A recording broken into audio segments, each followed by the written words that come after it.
आगे चल रहे क्या? पीछे आ जाओ, पीछे तो हाथ पीछे को थोड़ा सा पीछे।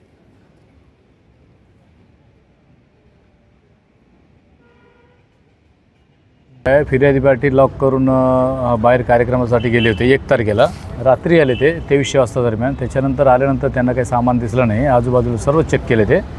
त्याच्यानंतर ते 3:45 वाजता फिर्याद द्यायला पोलीस स्टेशनला आले। APS सोनवणे ते नाईट ऑफिसर होते, दाखल करून नाईट DB पवन भटकर आणि कोकाटे यांची टीम होती, त्यांना त्या घटनास्थळी भेट दिली। त्यांना एक डाऊट होता बाजूवाला असू शकते म्हणून त्यांनी त्या पद्धतीने सकाळी 10 वाजता त्या बाजूवाल्याला एका मुलाला उचललं। त्याचं वय लहान आहे। त्याचं इंट्रोगेशनमध्ये समजलं की त्यांनीच पैसे चोरलेला होता आणि सोना पण चोरला होता। टोटल जवळपास 45,000 मुद्देमाल त्याच्याकडून जप्त केली।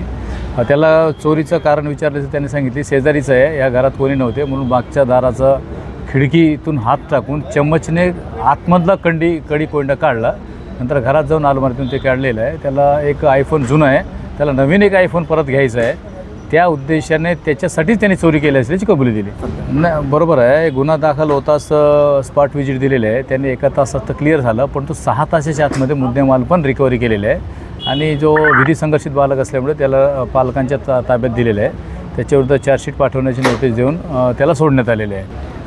टोटल 45,000 रुपयाचा मुद्देमाल आहे, परंतु गरिबासाठी 10,000 रुपयाचं पण खूप महत्त्वाचं राहते। त्या पद्धतीचे घरपोळी झाल्यामुळे ते जेव्हा आपल्या आशेवर येतात की FIR केलं पाहिजे, तपास केलं पाहिजे, आरोपी सापडलं पाहिजे, ते उद्देश आपण फिर्यादीचे पूर्ण केलेले आहे। त्याच्यात टीम APS सोनवणे होते, हवालदार भटकर, कोकाटे, शहनवाज मिर्जा, शंकर आगडे, मनोज चौधरी आणि ओमप्रकाश बुर्डे। बरोबर आहे, गोपनीय माहिती पण होती। चोरीपैकी काही पैसे तो आमलेटसाठी अंडे पण विकत घेतला होता आणि त्याचा बाकी पैसे जे लपवून ठेवला होता जशास तसे 500 रुपयाचे बंडल्स, ते त्याच्यात तो आयफोन घेणार होता।